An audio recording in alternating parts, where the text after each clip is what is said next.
James the First of England was a Protestant king that was preceded by Elizabeth the First and had defeated the Spanish Armada, bringing a head to the Protestant Catholic confrontation between the two countries.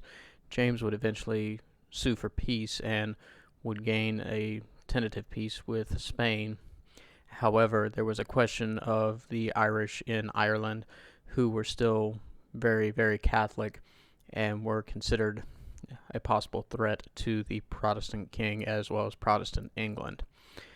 Eventually, a rebellious lot of earls, the Earls of Tyrconnell and Tyrone, were to flee Ireland for mainland Europe to the Catholic nations, eventually ending up in Rome. Due to this, James I decided to send Scottish and English settlers to Northern Ireland to create the Ulster Plantation. This was to be a Protestant, English, and Scottish holdings to quell the rebellious people who lived there, who were under the two earls that had fled. Gradually, the people were able to coexist and intermingle, though their religion still played a very healthy and strong part in their lives.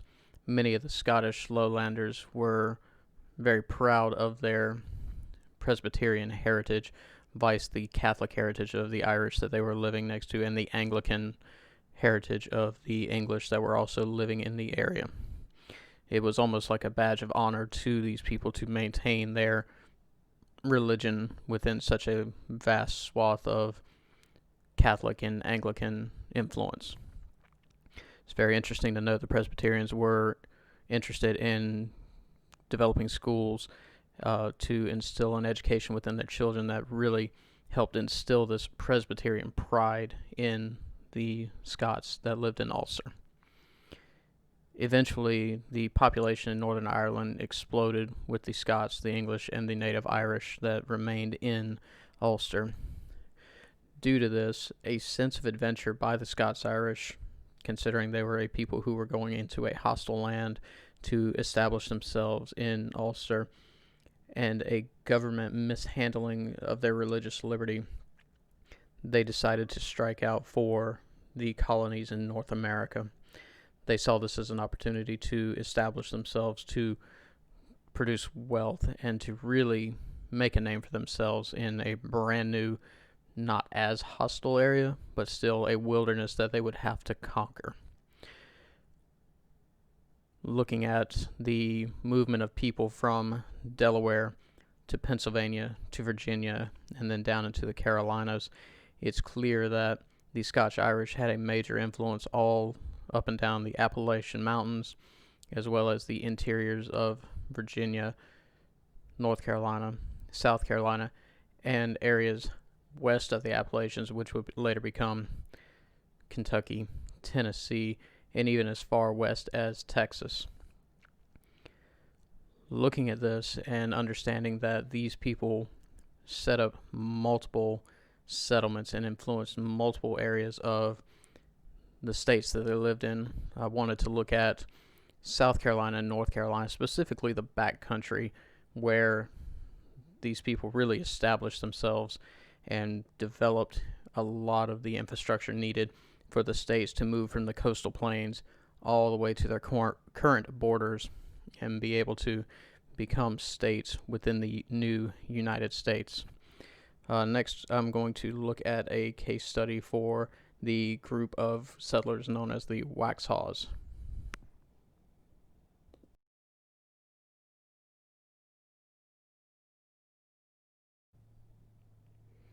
Looking at the maps here, you can see that in the early 1700s of South Carolina, there were not many areas outside of the coastal plains that had any significant population. A handful of forts existed beyond the Fall Line Road, and a number of settlements began to pop up past that at the end of the Great Wagon Road in northwest South Carolina. However, by 1760, you can see that South Carolina's coastal plains is inundated with people who are living in the area. What's interesting to note, though, is that the further west you go, the settlements that are starting to crop up around the different parts that are the uninhabited or less populated areas, each one of them, or at least a majority of them, have Scotch-Irish settlers living in those areas. Looking at a map today of South Carolina and comparing it with where a lot of these settlements started springing up, or where the Scotch-Irish began to settle, these are county seats or significant trade route locations or cities that are starting to really develop into urban hubs. Florence, South Carolina is an example, though it is not a part of this study, but an area that's becoming a central hub, sort of like Fort Congaree that would later become Columbia, and Bamberg and Barnwell, the county seats of those two counties, Bamberg and Barnwell, also had Scotch-Irish influence at the beginning of the 1750s and 60s. North Carolina as well had a coastal plains that was heavily populated for its time, with very few forts and population centers west into the interior of the state. Again, the wagon road can be seen traveling through areas that would become important centers of North Carolina's economic growth and business. Charlotte is right off of the main road, as you can see in the map. Later on, as North Carolinians started spreading westward, you can see again Scotch-Irish, though not as much in South Carolina, did start to crop up in the western parts of the state. As they did this, you can see again that Columbia, South Carolina, Raleigh, North Carolina, and Charlotte, North Carolina are now today large cities within their respective states, and they started to develop during this time, got their foundations. Speaking of Charlotte and the area around Charlotte, this will take us into the Waxhaw case study. The Waxhaws were located in the area near Monroe, North Carolina, Charlotte, North Carolina, and Lancaster, South Carolina, depicted on the map with the white circle. These people were of Scotch-Irish descent and were the quintessential frontiersmen. They were the burly, do-it-yourself, self-sufficient people. They would regularly have to fend off attacks from the Catawba Indians while living in their area, but their self-sufficiency can be traced to the lack of contact that they had with anybody else outside of their established settlement, but also they had very strong familial ties. They would move into the area with families and their family members, and then as they started to prosper, they would send word back to Pennsylvania, Virginia, other areas for them to come down, and they would bring more family members and neighbors into the area and help to expand their settlement. They would also trade with each other, establish essentially credit unions with each other, and they would help build goods and provide services for each other, essentially becoming a very self-sufficient community within that area of the state where there was little to no other contact or population to trade with. This can also be reflected by their Presbyterian upbringings.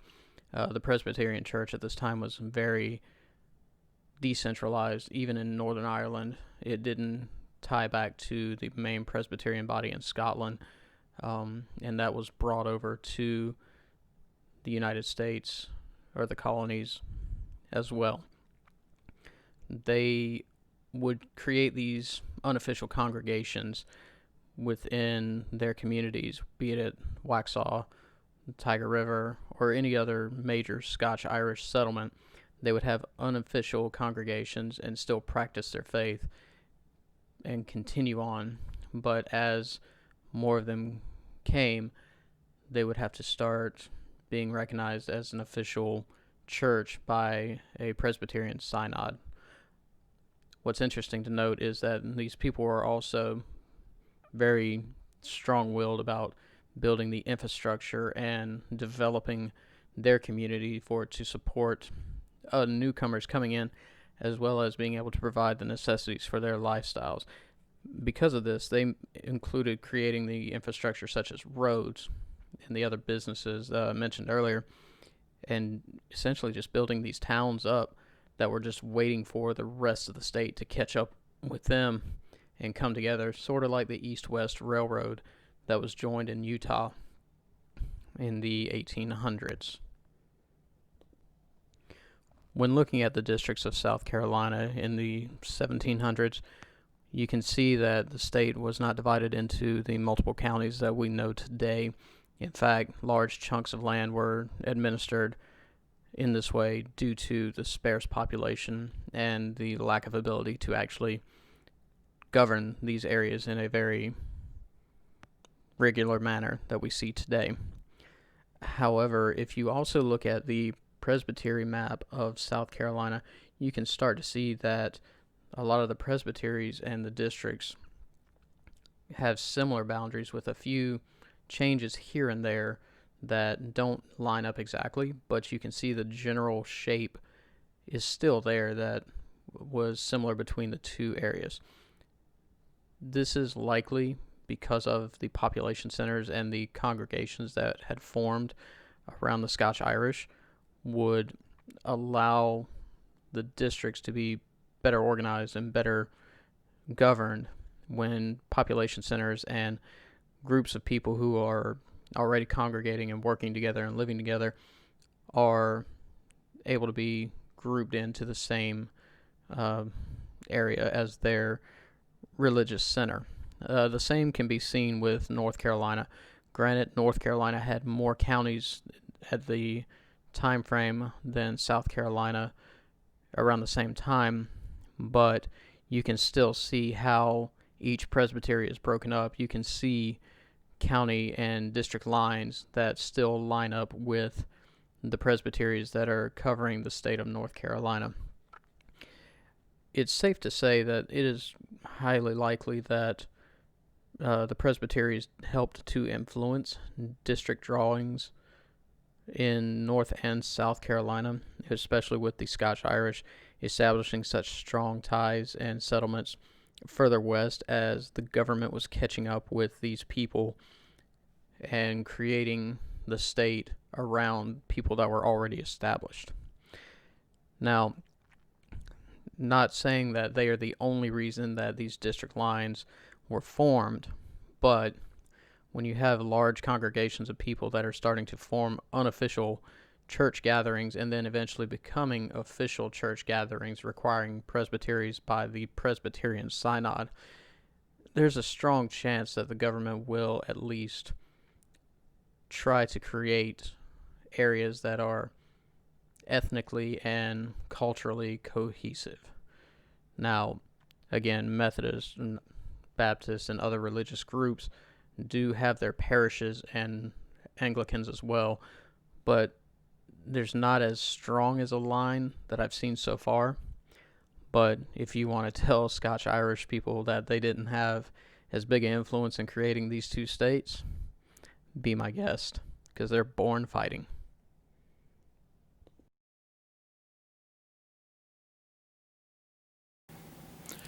Though this video is not very extensive, it does at least look at some of the factors that do present themselves on why the Scotch-Irish had such a huge impact on the backcountry of North and South Carolina. Granted, it would take days to explain the significance of the Scotch-Irish in each state. However, I really do not have that amount of time to get into the minutia of what these people accomplished. It is sad to see that they don't really have much of a national monument to them, considering the amount of presidents, the noble historical personnel that were Scotch-Irish, including during the Civil War. Southern generals, Northern generals, all had Scotch-Irish at some degree. However, it's interesting to see that it is a quiet nobility that they have about their heritage and where they came from, what they did for the United States as a country, and where it's going now. In the end, though they might not have had the most upfront situation where they were like the English, where they were front and center of everything, they still made a significant impact on this country. Whether you agree with it or not, it's in the data, it's in the history. They did have an impact, and it should be looked into more on what they were able to accomplish and what they contributed to the United States.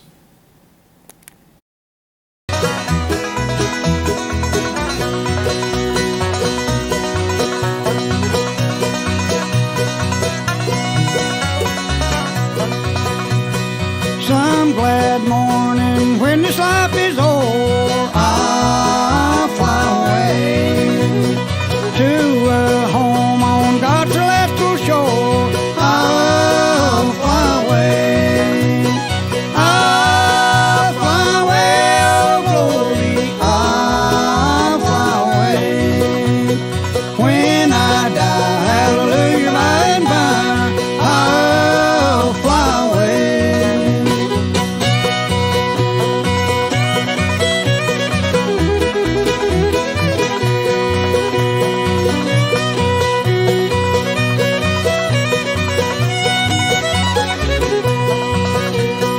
Just a few more